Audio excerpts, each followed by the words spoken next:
আসসালামু আলাইকুম। সবাইকে স্বাগত জানাচ্ছি আমার দেশ ডেইজ ইভেন্টসে। সঙ্গে আছি আমি তামান্না মিনহাজ।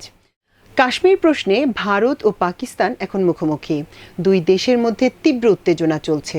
সীমান্তে দুই দেশের সামরিক বাহিনী গুলি বিনিময় করছে। উভয় দেশের নেতারা বাকযুদ্ধে লিপ্ত হওয়ার পাশাপাশি সর্বাত্মক যুদ্ধের হুমকি দিচ্ছেন। ইতিমধ্যে দুই দেশ একে অপরের বিরুদ্ধে বেশ কিছু পদক্ষেপও নিয়েছে।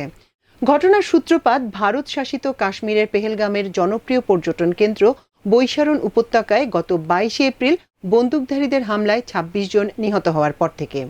এর জন্য ভারত স্বাভাবিকভাবেই পাকিস্তানকে দায়ী করছে এবং পাকিস্তানও বরাবরের মতো এই অভিযোগ প্রত্যাখ্যান করেছে। পাকিস্তানের প্রধানমন্ত্রী এরই মধ্যে আন্তর্জাতিকভাবে এই ঘটনার তদন্তও চেয়েছেন।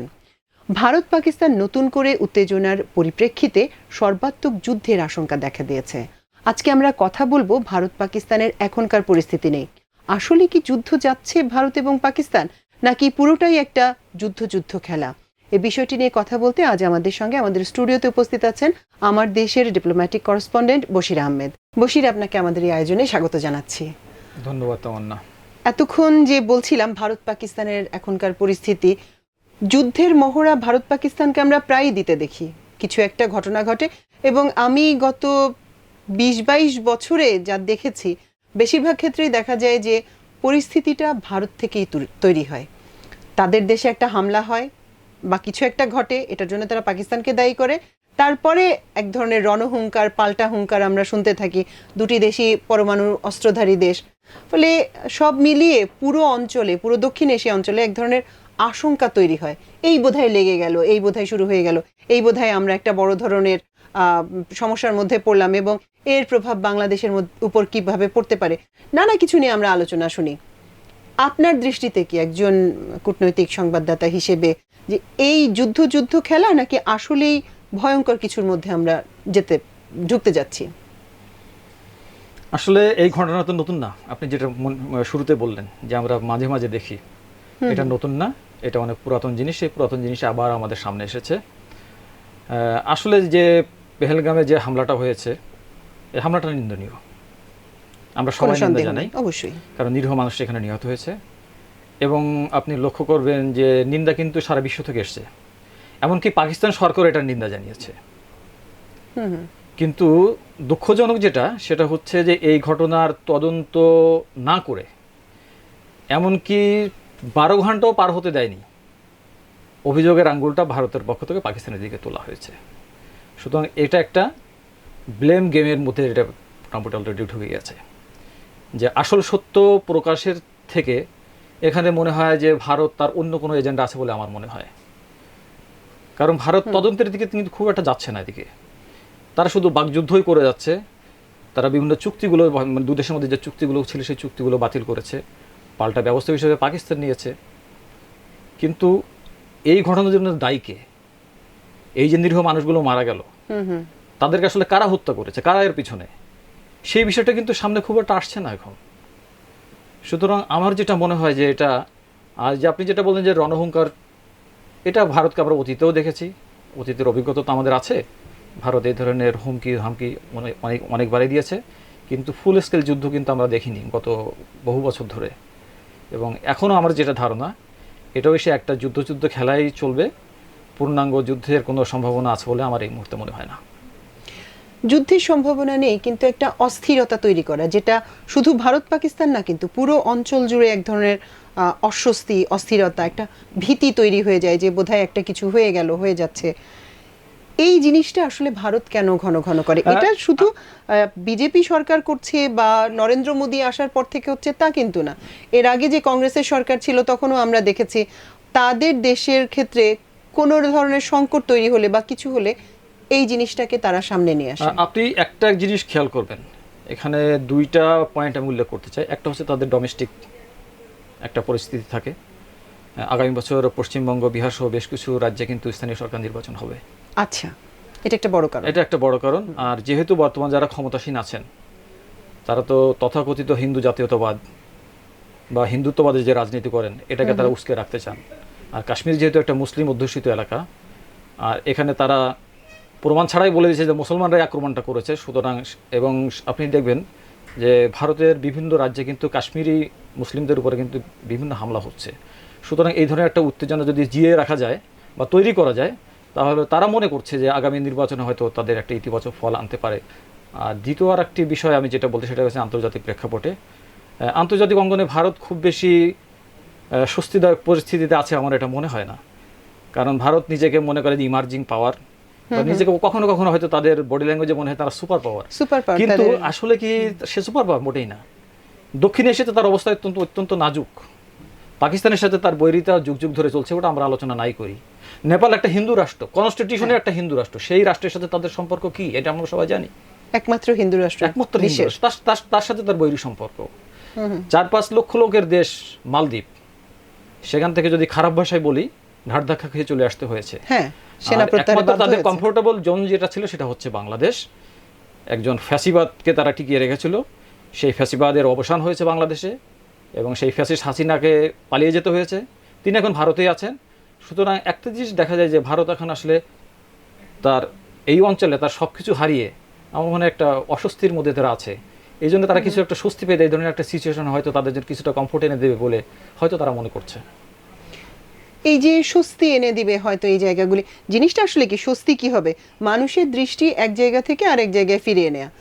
অভ্যন্তরীণভাবে হিন্দুত্ববাদী কার্ড আমরা গত লোকসভা নির্বাচনে দেখেছি, খুব সফল বলা যায় না।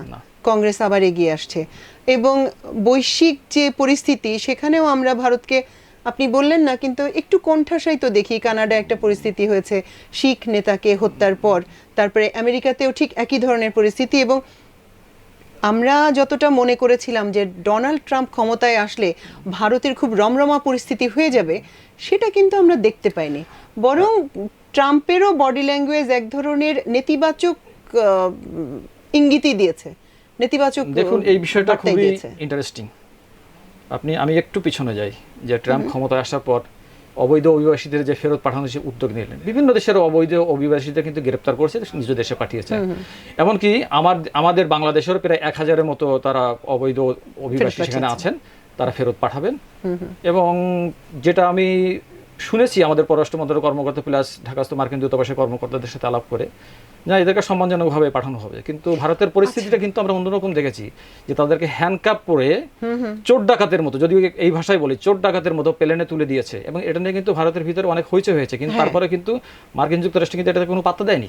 না, প্রথম দফা পাঠানোর পর কথাবার্তা হলো, তারা নিন্দা জানালো, প্রতিবাদ করলো, পরের দফা একইভাবে পাঠালো।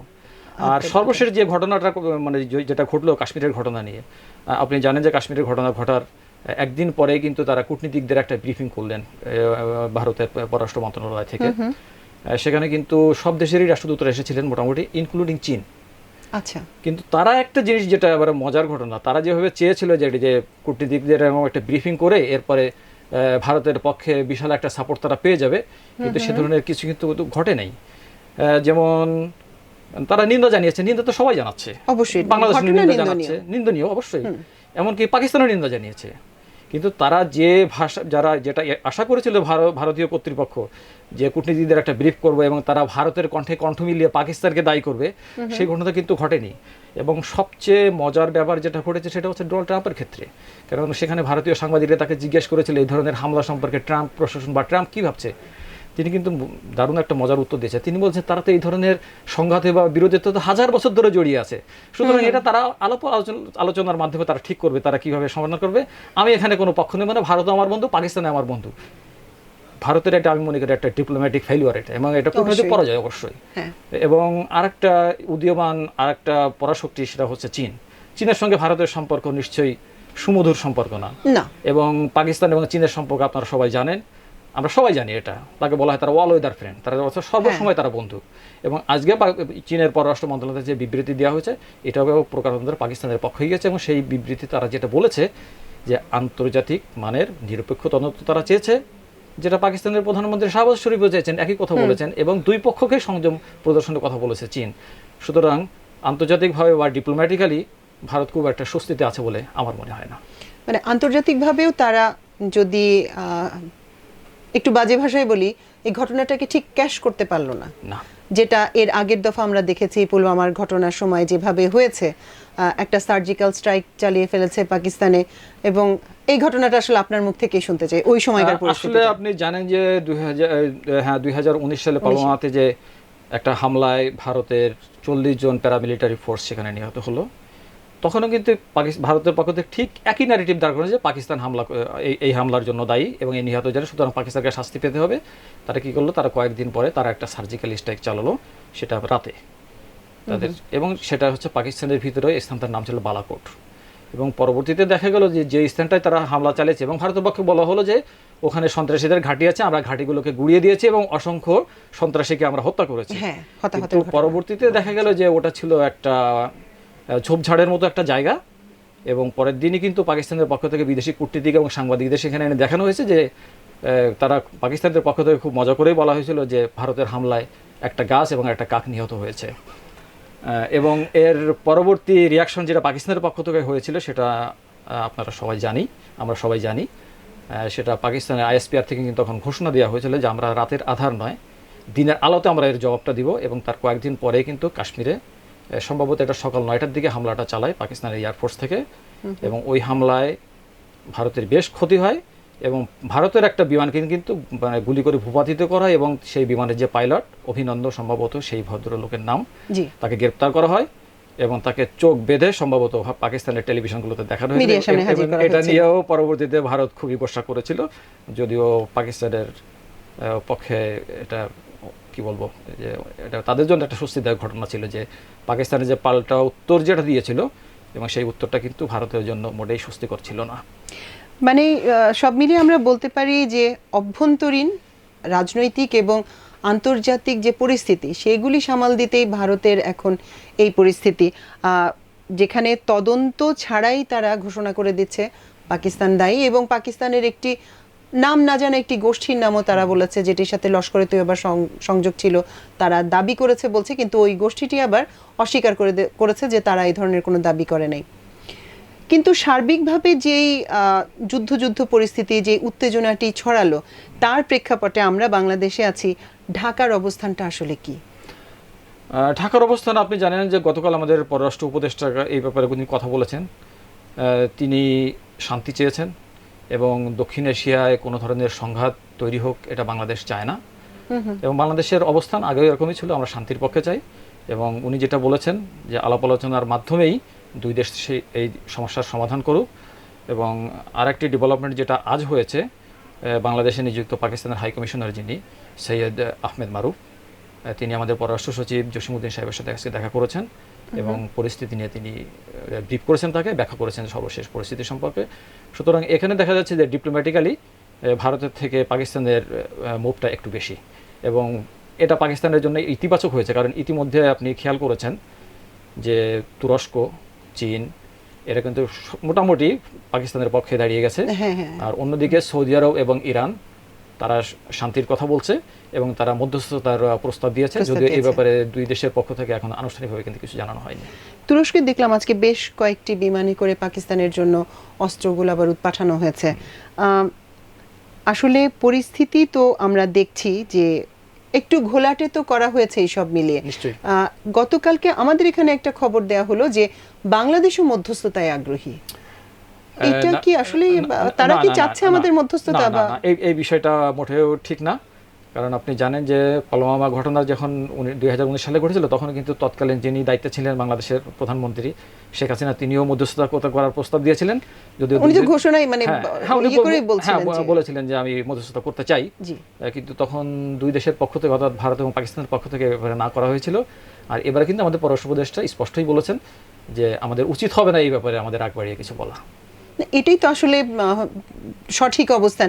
কিন্তু কালকে সমস্ত মিডিয়াতে, বাংলাদেশের মিডিয়াগুলোতে সব জায়গায় বলা হলো যে বাংলাদেশ মধ্যস্থতায় আগ্রহ দেখিয়েছে ইসলামাবাদ এবং দিল্লির মধ্যে। এই খবরটা আসলে আমি কি বলবো যে পররাষ্ট্র উপদেষ্টার বক্তব্যকে এটাকে ডিস্টোর্টেড হয়েছে এখানে। বিকৃত করে এই জিনিসটা প্রচার করা হয়েছে। খুবই দুর্ভাগ্যজনক আসলে। ক্ষেত্র বিশেষে বলা হয়, হয়তো ইংরেজিতে বলেছেন, সাংবাদিকরা বুঝতে পারেননি, কিন্তু না, উনি বাংলায় স্পষ্ট বলেছিলেন। করে বাংলায় বলা, তারপরে হয়তো ভিউ বাড়ানোর জন্য এরকম কোন মিডিয়াগুলো করেছে কিনা আমি জানি না, তবে হাইপ তোলা আসলে এটা সঠিক হয়নি। ভিউয়ের বিষয়টা তো এখন থেকেই যায়, আর মাথায়ও নিতে হয়। আমরা আসলে ভিউ প্রসঙ্গ আসলে ওই জন্যই একটু বলি, ভারতের পরিস্থিতি নিয়ে সার্বিকভাবে আমাদের যে দর্শকরা আছেন তাদের মন্তব্য কিন্তু অনেকটা ওই রকমই, যে ভারতের জয় আমরা কেবল তাদের সিনেমাতেই দেখি, বোম্বের নানা মুভিতে। আমাদের মন্তব্য না, দর্শকরা এভাবে বলছেন। বশির, আপনাকে অসংখ্য ধন্যবাদ আমাদের সময় দেওয়ার জন্য। অনেক কিছু জানা গেল আপনার কাছ থেকে, এবং অনেক কিছু আসলে স্পষ্ট হওয়া গেল। কিছু তো ধোঁয়াশা ছিলই, বিশেষ করে সর্বশেষ অবস্থানটা যে ঢাকা মধ্যস্থতা করতে চাচ্ছে ইসলামাবাদ এবং দিল্লির মধ্যে, যেটা একেবারেই ভ্রান্ত ধারণা, এটুকু তো একদমই স্পষ্ট হয়ে গেল। অসংখ্য ধন্যবাদ। আশা করি শিগগিরই আমরা আবার বসবো। ধন্যবাদ আপনাকে। দর্শক, আমাদের ডেইজ ইভেন্টস এর আয়োজন আজ ছিল এই পর্যন্তই। ইনশাআল্লাহ আগামীকাল আরেকটি ডেইজ ইভেন্ট নিয়ে আপনাদের সামনে হাজির হব। সেই পর্যন্ত আল্লাহ আপনাদের সবাইকে ভালো রাখুক। এতক্ষণ সঙ্গে থাকার জন্য অশেষ কৃতজ্ঞতা। আল্লাহ হাফেজ।